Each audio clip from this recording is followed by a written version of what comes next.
அன்பானவர்களே, தமிழக அரசியல் வரலாறு என்ற தொடருக்கு உங்களை அன்புடன் வரவேற்கின்றேன். போன வீடியோல 1971 வருட தேர்தலில் திமுக வென்று மறுபடியும் ஆட்சி அமைச்சிச்சு அப்படிங்கறத பார்த்தோம். அதுக்கப்புறம் தமிழக அரசியல் வரலாற்றுல என்ன நடந்துச்சு அப்படிங்கறத இந்த வீடியோல பார்க்கலாம். திமுகவுடைய வெற்றி செய்திகள் வர தொடங்கி இருந்த சமயத்துல இதயவேணை படப்பிடிப்புக்காக காஷ்மீர்ல இருந்தார் எம்ஜிஆர். அந்த நேரத்தில் அவரு கலைஞர் கருணாநிதியை தொலைபேசியில தொடர்பு கொண்டு வாழ்த்திட்டு தனக்கு சுகாதாரத்துறை என்ற மக்கள் நல்வாழ்வுத்துறை வேணும் அப்படின்னு சொன்னதாக கலைஞர் கருணாநிதி சொன்னார். திமுகவுடைய வெற்றிக்கு பெரிதும் பாடுபட்ட எம்ஜிஆருக்கு அப்படி ஒரு கோரிக்கையை கலைஞர் கருணாநிதியிடம் வைப்பதற்கு அத்தனை தகுதி இருந்துச்சு. திமுகவுடைய பிரச்சார பீரங்கியா தன்னை வரித்துக் கொண்டு தமிழகம் முழுவதும் பிரச்சாரம் செஞ்சவர் தான் எம்ஜிஆர். பணத்தை மூட்டையா கட்டி எடுத்துக்கொண்டு பிரச்சாரத்துக்கு சென்றார் எம்ஜிஆர் என்பதை அவர் கூட பழகிய பலரும் பதிவு செஞ்சிருக்காங்க. திமுகவுடைய வெற்றிக்கு உடல் மற்றும் பொருளாதார ரீதியாக அதிக பங்களிப்பு செய்தவர் எம்ஜிஆர். அப்படியாப்பட்ட எம்ஜிஆரை அமைச்சராக்கி கௌரவப்படுத்துவாரு கலைஞர் கருணாநிதி அப்படிங்கிற எதிர்பார்ப்பு கட்சிக்குள்ள எழுந்தது. எம்ஜிஆரை அமைச்சராக்குவது பத்தி கட்சியுடைய முக்கிய தலைவர்களுடன் கலந்து பேசினாரு கலைஞர் கருணாநிதி. மாதவனும் நெடுஞ்செழியனும் எம்ஜிஆர் அமைச்சராக்க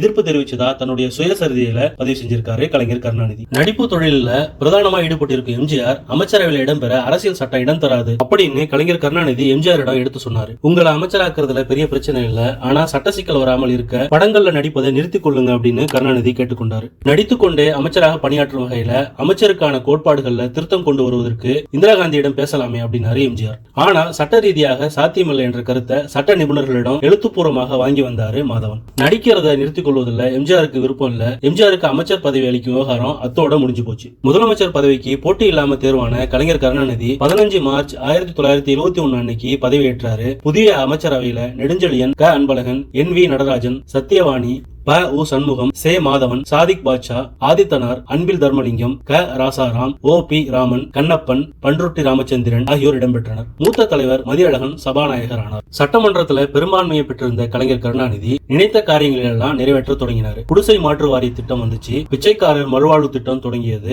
ஊனமுற்றோர் நலவாழ்வு திட்டம், விதவைகள் உதவி திட்டம் என்று வேகமாக சென்று கொண்டிருந்த கருணாநிதியுடைய ஆட்சிக்கு வேகத்தடையா 2 விவகாரங்கள் வந்து சேர்ந்துச்சு. ஒன்னு கலைஞர் கருணாநிதிக்கு வழங்கப்பட்ட டாக்டர் பட்டம், இன்னொன்று மது விலக்கு ஒத்திவைப்பு விவகாரம். முதலமைச்சர் கலைஞர் கருணாநிதிக்கு கௌரவ டாக்டர் பட்டம் வழங்க சிதம்பரம் அண்ணாமலை பல்கலைக்கழகம் முடிவு செஞ்சிச்சு. பள்ளி படிப்பை கூட நிறைவு செய்யாதவர் கருணாநிதி. அப்படிப்பட்ட நபருக்கு டாக்டர் பட்டம் வழங்குவது ஏற்க முடியாது என்பது ஒரு தரப்பு மாணவர்களுடைய வாதமா இருந்துச்சு. பொதுவா டாக்டர் பட்டம் கல்வி தகுதியின் அடிப்படையில் மட்டும் தரப்படுவதில்லை. கலைஞர் கருணாநிதிக்கு வழங்கப்பட இருந்த டாக்டர் பட்டம் அவர் தமிழுக்கும் தமிழ் இலக்கியத்துக்கும் கொடுத்த பங்களிப்புக்காகத்தான் அப்படின்னு சொன்னிச்சு சிதம்பரம் அண்ணாமலை யூனிவர்சிட்டி. அண்ணாமலை பல்கலைக்கழக காங்கிரஸ், இந்திய மாணவர் காங்கிரஸ் என்ற பெயரில் செயல்பட்ட மாணவர்கள் சிலர் கருணாநிதிக்கு எதிராக துண்டு பிரசுரங்களை வெளியிட்டு கண்டித்தனர். கழுதையோட கழுத்துல டாக்டர் அப்படின்னு எழுதப்பட்ட அட்டையை கட்டி தொங்கவிட்டு கேலி செய்ததாக செய்திகள் பரவி பலத்த எதிர்பார்ப்புகளுக்கு மத்தியில பட்டமளிப்பு விழா நடந்துச்சு. முதலமைச்சர் கலைஞர் கருணாநிதி சிதம்பரத்தில் இருந்து புறப்பட்டார். அதன் பிறகுதான் அடுத்த சர்ச்சை வெடிச்சிச்சு. மாணவர்கள் விடுதிக்குள் நுழைந்த காவலர்கள் அறைகளில் தங்கியிருந்த மாணவர்களை தாக்க தொடங்கினாங்க. பலத்த காயமடைந்த ரத்த வெள்ளத்தில் மிதந்த மாணவர்கள்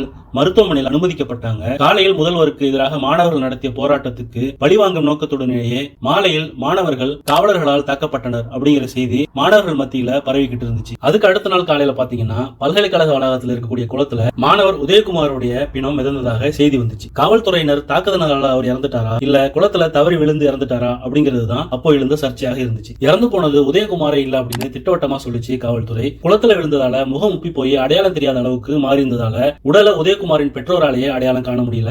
காவல்துறையினருடைய மிரட்டல் காரணமாகவே பெற்ற மகனே இல்ல அப்படின்னு பெற்றோர்கள் சொல்லிவிட்டார்கள் அப்படின்னு பேச்சு பரவலா எழுந்துச்சு. இறந்து போன மாணவன் யார், உதயகுமார் என்ற மாணவர் எங்கே போனார்? பட்டமளிப்பு விழா முடிந்து முதல்வர் புறப்பட்ட பிறகும் பாதுகாப்பு பணிக்காக வந்திருந்த காவலர்கள் பல்கலைக்கழக வளாகத்திலேயே மாலை வரை எதற்காக இருக்க வேண்டும்? காவலர்கள் மாணவர் விடுதிக்குள் நுழைந்தது ஏன்? தமிழக அரசு சார்பில் நீதி விசாரணை நடத்த உத்தரவிட்டார் முதலமைச்சர் கருணாநிதி. குளத்துல கிடந்தது உதயகுமாரோடைய உடலா இருக்கலாம். அதே சமயம் அந்த மரணத்துக்கும் காவல்துறை நடத்திய தாக்குதலுக்கும் எந்தவித தொடர்பும் இல்ல அப்படின்னு விசாரணை அறிக்கை சொல்லிச்சு. இந்த இருக்கலாம் அப்படிங்கிற பதத்துக்கான அர்த்தம் இன்னமும் விளக்கப்படல. காங்கிரஸ் ஆட்சியில மாணவர்கள் தாக்கப்படுவதை கடுமையாக கண்டிச்ச குரல்கள்ல ஒன்றுதான் கலைஞர் கருணாநிதியுடைய குரல். தற்போது அதே கருணாநிதியுடைய ஆட்சியில மாணவர்கள் மீது நடத்தப்பட்ட கொடூர தாக்குதல் அவருடைய ஆட்சியின் மீது விழுந்த ஒரு கரும்புள்ளியா பார்க்கப்பட்டுச்சு. 1971 ஜூலை மாசத்துல நடந்த பல்கலைக்கழக கலவரம் குறித்து இந்திய கம்யூனிஸ்ட் கட்சியுடைய அதிகாரப்பூர்வமான பத்திரிகையான ஜனசக்தியில தமிழக கம்யூனிஸ்ட் தலைவர் தா பாண்டியன் ஒரு கட்டுரை ஒன்று எழுதினாரு.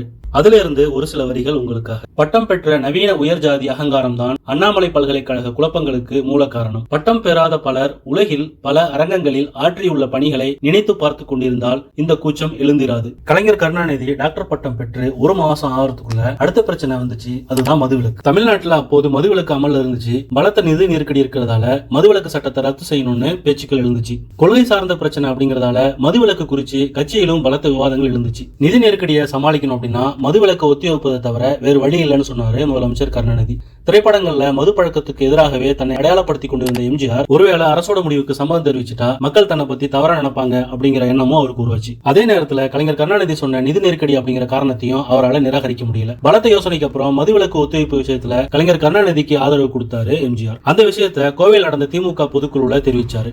மதுவிலக்கு அரசு தற்காலிகமா ஒத்திவைக்குது, நிரந்தரமாக இல்ல அப்படின்னு சொன்னாரு எம்ஜிஆர். மதுவிலக்கு சட்டத்தை ஒத்திவைப்பதுக்கு தொடர்பா தமிழக அரசு எடுத்த முடிவை ராஜாஜி எதிர்த்தாரு. காரணம், தமிழகத்துல மதுவிலக்கு முதல்ல அமல்படுத்தியவர் அவர்தான். காகிதம் இல்லத்துக்கும் அதுல விருப்பம் இல்ல. இரண்டு தலைவர்களுமே கலைஞர் கருணாநிதியை நேரில் சென்று சந்திச்சு வேண்டுகோள் விடுத்தாங்க. மனசாட்சி இடம் கொடுக்காத நிலையிலும் நிதி நெருக்கடியை கருத்துல கொண்டுதான் மதுவிலக்கு சட்டம் ஒத்திவைக்கப்பட்டிருக்கு அப்படின்னு சட்டமன்றத்தில் அறிவிச்சாரு கலைஞர் கருணாநிதி. அந்த அறிவிப்பின் காரணமா தமிழ்நாட்டுல சுமார் 1/4 நூற்றாண்டு காலமாக அமல்ல இருந்த மதுவிலக்குக்கு விடை கொடுக்கப்பட்டுச்சு. பகிரங்கமா மது விற்பனைகள் தொடங்குச்சு. கள்ளுக்கடைகளும் சாராய கடைகளும் தமிழகம் முழுக்க திறக்கப்பட்டுச்சு. சென்னையில மட்டும் 56 கள்ளுக்கடைகளும் 52 சாராய கடைகளும் திறக்கப்பட்டுச்சு. அதிகபட்சமாக தஞ்சாவூர் மாவட்டத்துல 1304 கள்ளுக்கடைகளும், கோவை மாவட்டத்துல 643 கள்ளுக்கடைகளும், மொத்தத்துல தமிழகம் முழுக்க 7395 கள்ளுக்கடைகளும் 3512 சாராய கடைகளும் திறக்கப்பட்டன.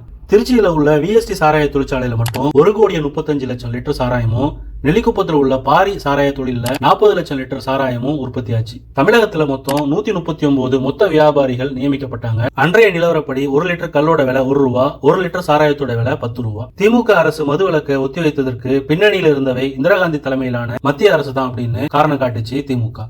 மதுவிலக்கு அமல்படுத்தும் மாநிலங்களுக்கு நஷ்ட ஈடாக நிதியுதவி வழங்கும் புதிய திட்டத்தை கொண்டு வந்துச்சு மத்திய அரசு. நிதி நெருக்கடியில உழண்டுகிட்டு இருந்த தமிழக அரசு தமிழகத்துல மதுவிலக்கு அமல்ல இருப்பதை காரணம் காட்டி மத்திய அரசு கிட்ட நிதியுதவி கோரிச்சு.